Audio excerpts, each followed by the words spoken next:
അസ്സലാമു അലൈക്കും. എന്തൊക്കെയാ വിശേഷങ്ങൾ? ഇന്ന് നമുക്ക് ആവോലിക്കറി ഉണ്ടാക്കാം. ആവോലിക്കറി എന്ന് പറഞ്ഞാൽ ആവോലി മുളക് ഇടുന്നതാണ്. നിങ്ങളെങ്ങനെയാ പറയാമെന്നറിയില്ല. ഒരു പാൻ എടുക്കാൻ, ഒരു ചെമ്പ് എടുക്കാൻ സാധാരണ, അതിൽ വെളിച്ചെണ്ണ ഒഴിക്കാൻ, കടുക് പൊട്ടിക്കാൻ, ചെറിയ ഉള്ളി മുറിച്ചിട്ടത് ചെറുങ്ങനെ, പിന്നെ തക്കാളിയും പിന്നെ പച്ചമുളക് ഇഞ്ചി എടുക്കാൻ, അതും ചെറുങ്ങനെ മുറിച്ചിടാൻ. എന്നിട്ട് ആ പുളിവെള്ളത്തിൽ മുളക് പൊടിയും ഈ മുറിച്ചിട്ട സാധനങ്ങളൊക്കെ മിക്സ് ചെയ്യാൻ. എന്നിട്ട് ഈ കടുക് പൊട്ടിക്കഴിഞ്ഞാൽ അതിലേക്ക് ഒഴിച്ചു കൊടുക്കാൻ. എല്ലാവർക്കും സുഖമല്ലേ? എന്തെല്ലാം ഉണ്ട് വിശേഷങ്ങൾ? പിന്നെ കുറച്ച് ഉപ്പിടാൻ, പിന്നെ ആ പാത്രത്തിൽ തന്നെ കുറച്ച് വെള്ളം ഒഴിച്ചിട്ട് ഈ കറിയിലേക്ക് ഒഴിക്കാൻ, ആവോലി ഇട്ട് കൊടുക്കാൻ. ഇപ്പോൾ നല്ലോണം തിളച്ച് വരും.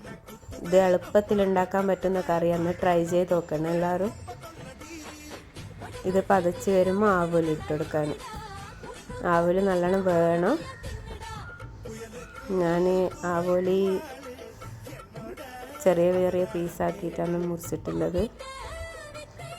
നല്ലോണം വേവിപ്പിക്കാൻ, അതിൻ്റെ മേലെ കുറച്ച് കറിവേപ്പില ഇട്ട് കൊടുക്കാൻ. പിന്നെ നല്ലോണം തിളച്ച് വരുമ്പം തന്നെ ഒരു സ്മെല്ല് വരും. അങ്ങനെ ആവോലിക്കറി റെഡി.